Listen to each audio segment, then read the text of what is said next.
Now I'm going to break down in this video what to do when fat loss plateaus, or aka when you're stuck at a certain body fat percentage, or when the rate of weight loss is just stalling. What do you need to do from there? Now I'm going to give you 3 things that you can do. So the first thing you can do is to simply try to increase the deficit. You need to simply increase the deficit. And in order to do that, you can either increase the cardio by 10 minutes, but if you don't have the time to do the cardio, then reduce your calories by 100 to 150 calories.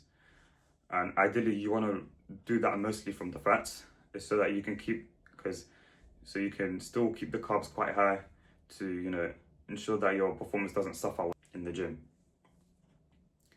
So that's one thing you can do. And the second thing you can do is simply do like a 2-day diet break where you just, put yourself in the deep output. So you're going to be doing no cardio, but you're still going to be getting your steps in so that you can still keep the food quite high.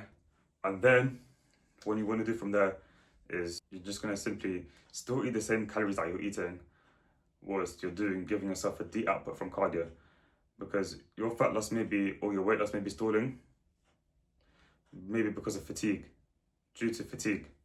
That could be another reason as well. Obviously the first reason was maybe because you're eating roughly at maintenance instead of a deficit. Hence why you should either increase the cardio or drop the food down. But if you still do that and the weight loss is still, you're still plateauing quite a bit, then I recommend doing it from this approach.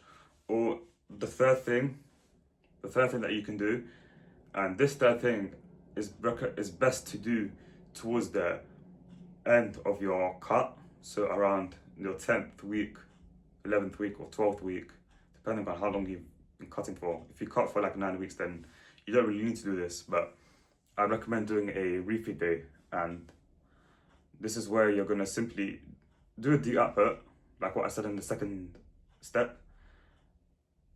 And you're going to be doing no cardio, still getting your steps in, and you're going to be slashing your protein down by like 50%, and you're going to fill in the rest with the carbs. And now if you're someone that trains earlier within the day, then when you're going to do when you do your refeed day, I'd recommend training later in the day, so around late afternoon, a little bit of evening time, depending on how long you sleep. And you're going to just fill in the rest of those calories with carbs.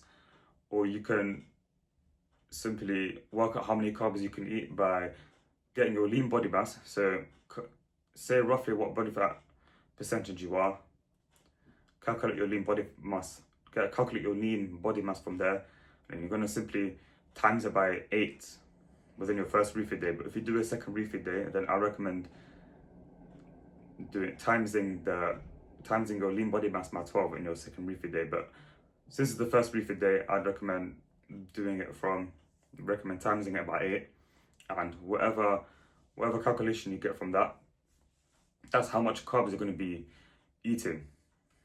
And it's, like I said, it's important to train later in the day. And in that day, you can be having like cereal, pop-ups, or marshmallows. You can have all of these things just for this one day though.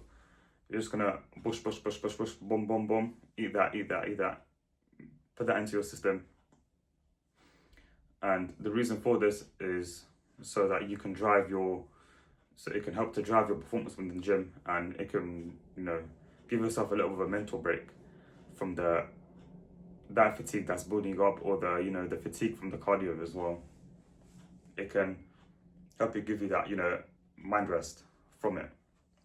But ideally, refeed days are best to do when, number one, like I said, when you're cutting for a long period, so for 10 plus weeks, and when that fatigue is starting to hit you, or like especially when your training performance is kind of suffering a bit, you're losing strength a little bit in one of your lifts or more. That's when you should be doing a refeed day. And those are the 3 things that you can try to do if your weight loss plateaus or your fat loss plateaus. And just a note, from that refeed day, the next day you might be getting a a big number within the scale, and that's really okay. You don't really need to panic from that. That just happens because of, you know, water retention, you know, the glycogen stores, etc.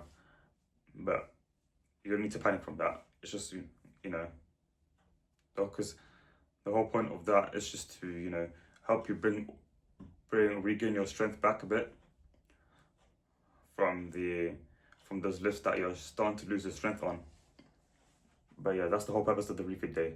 And those are the 3 things you can try to do if your fat loss or your weight loss plateaus. And that's it from me. If you want to learn more about this, then you want to extend your information from this, then check the lean cut guide down in the description below. And as always, thanks for watching. I'll see you lot in the next video.